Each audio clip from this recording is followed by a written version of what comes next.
děti ze základní školy tady v Mnichovic. Postavím vodu na čaj, ulice venku zní tak tiše, je 5 a večer už začal. Jen praskání ohně je slyšet na.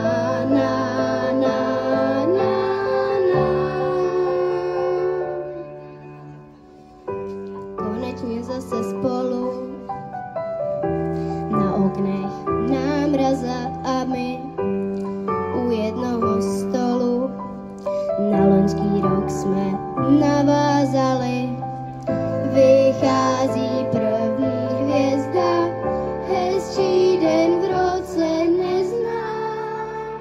Jestli si můžu něco přát, balícím papíru, Vánoce na míru. Jestli si můžu něco přát, probudit zas to dítě v nás.